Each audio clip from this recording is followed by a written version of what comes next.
Guys, today நான் லஞ்சுக்கு என்ன பண்ணேன்னா, ஃபர்ஸ்ட் டைமு இந்த டிஷ் எனக்கு தெரியாது. ஸோ நானே பார்த்து தான் பண்ணுறேன். இது எனக்கு ஃபர்ஸ்ட் டைம் தான்.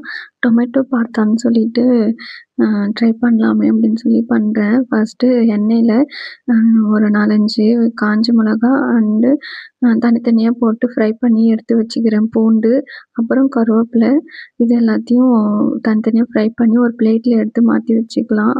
அதே எண்ணெயிலேயே கொஞ்சோண்டு ஆனியனும் போட்டு ஃப்ரை பண்ணணும் கருவேப்பிலைக்கு அப்புறம். நான் என்ன பண்ணிட்டேன், டொமேட்டோ போட்டுட்டேன். ஸோ அதனால் டொமேட்டோ ஒரு 3 இது 2 2ஆ கட் பண்ணி கவுத்தி அதில் கொஞ்சம் தட்டு போட்டு மூடி கொஞ்ச நேரம் பாயில் பண்ணுற மாதிரி வேக வைக்கிறேன் அந்த எண்ணெயிலேயே. அது இடையில கொஞ்ச நேரம் கழித்து திருப்பி விட்டு மறுபடியும் தட்டு போட்டு மூடி வேக வச்சுக்கலாம்.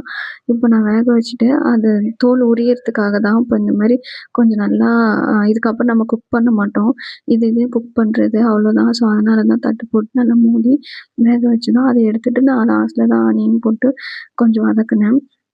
ஸோ இப்போது இந்த ஆனியன் நல்லா ப்ரௌனிஷாக வதங்கினதும் அடுப்பை ஆஃப் பண்ணிவிட்டு, இப்போ நம்ம ஃபஸ்ட்டு காஞ்ச மிளகா ஃப்ரை பண்ணோம் இல்லையா? ஸோ அதையும் நல்லா கையாலே மேஷ் பண்ணி நல்லா இந்த மாதிரி பண்ணி விட்டுருங்க. அடுத்து அதுலேயே பூண்டு இருக்கு இல்லையா, ஃப்ரை பண்ணோம் இல்லையா? ஸோ அதையும் அதே மாதிரி அதில் மேஷ் பண்ணி கையாலேயே மேஷ் பண்ணி விட்டுருங்க. அடுத்து இது நல்லா மேஷ் பண்ணதுக்கப்புறம் டொமேட்டோவை நல்லா தோல் உரிச்சிட்டு அதுக்கப்புறமா அதையும் அதில் போட்டு நல்லா கையால் முடிஞ்ச அளவுக்கு பிசைஞ்சு எடுத்துக்கோங்க. இப்போ இது கூடவே நான் புதினா கொத்தமல்லியே நல்லா பொடியாக கட் பண்ணி வச்சுருக்கேன். ஸோ அதையும் இது கூடவே நல்லா ஆட் பண்ணி கொஞ்சம் நல்லா பிசைஞ்சிக்கலாம் கையாலேயே. நல்லா பிசைஞ்சதுக்கப்புறமா தேவையான அளவு உப்பும் போட்டுக்கிறேன். உப்பு போட்டு நல்லா பிசைஞ்சதுக்கப்புறம் நான் ரைஸ்க்கு ஏற்ற மாதிரி கொஞ்சமாக உப்பு போட்டுக்கிட்டேன். அது பத்தலைன்னா இன்னும் கொஞ்சம் ரைஸ் கிண்டினதுக்கப்புறமா அது கூட போட்டுக்கலாம்.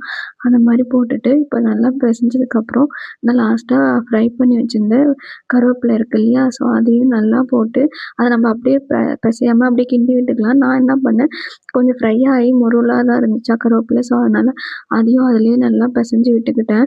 இப்போ நல்லா பிசைஞ்சு விட்டதுக்கப்புறம் சூடான ரைஸ் எடுத்து அதில் போட்டு மிக்ஸ் பண்ணி சாப்பிட்டாக்கா நல்லா டேஸ்ட்டாக தான் இருக்குது. நானே ஃபர்ஸ்ட் டைம் ட்ரை பண்ணியிருக்கேன். இது எனக்கு தெரியல இந்த டேஸ்ட் நல்லா இருக்குமான்ட்டு டவுட்டோடு தான் பண்ணேன். ஸோ நல்லா தான் இருக்குது. டேஸ்ட் வைஸ் நல்லாயிருக்கு.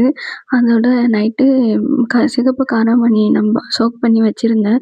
ஸோ அதை மார்னிங் எழுந்து அதையும் பாயில் பண்ணி என் ஹஸ்பண்ட்காக ஸ்நாக்ஸ்க்கு கொடுத்து அனுப்பிச்சிருந்தேன். அவங்க மார்னிங் சாப்பிட சொல்லி சொன்னேன். அவங்க ஈவினிங் சாப்பிட்டுக்கிறேன்னு சொல்லிட்டாங்க. இதோட நெக்ஸ்ட் வீடியோவில் பார்க்கலாம். பாய் பாய்.